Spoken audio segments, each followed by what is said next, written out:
So this will be a quick review of all the diseases of the inner ear. So before starting the diseases, a little bit about the anatomy of the inner ear.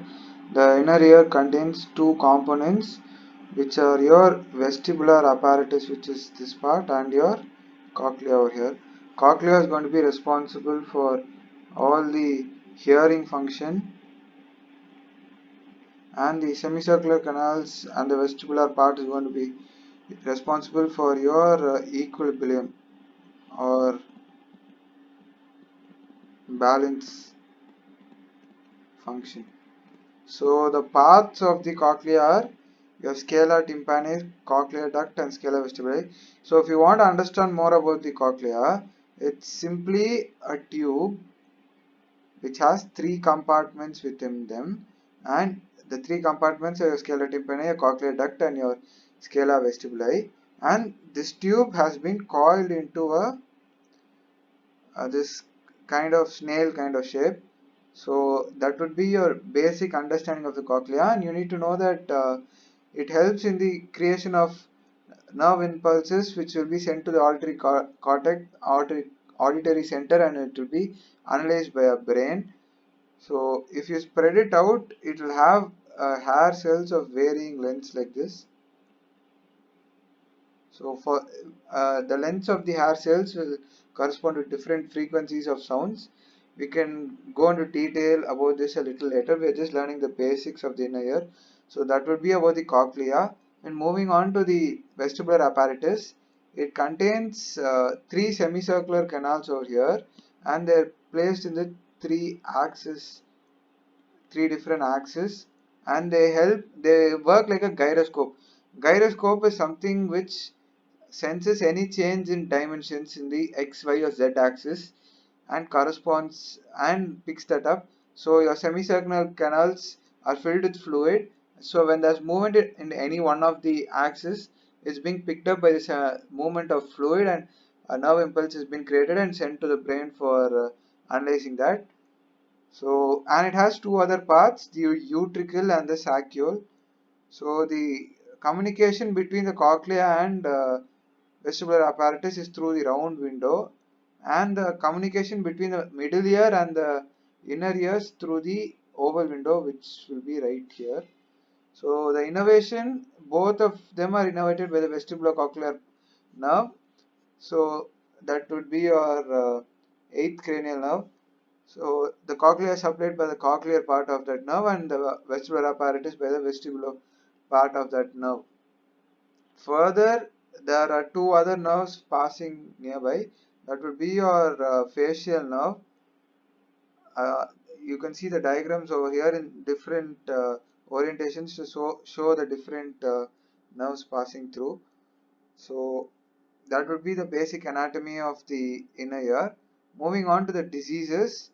Uh, a lot of these diseases are only of the external system or the peripheral system. So first of all, the main symptoms for inner ear disease are tinnitus, or ringing sound will be heard by the patient even though there's no actual sound created. This might be also a psychiatric problem, but if you have tinnitus, you can suspect inner ear disease, followed by hearing loss, sensory neural type of hearing loss.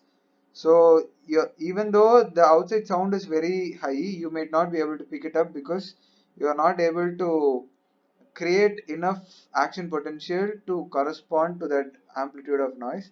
The final thing will be a vertigo or dizziness or unsteadiness. So the first two is due to the defects in the cochlear part, and the last one is due to the defect in the vestibular apparatus. So then moving on to the actual diseases, if there's any problem with the cochlea, you will have difficulty in hearing. So what are different types of hearing loss which you will have are hereditary hearing loss. Usually this is asymptomatic. Why this is asymptomatic is because your brain will get used to it, and it will compensate for this hearing loss from childhood. So you won't notice any hearing loss as such.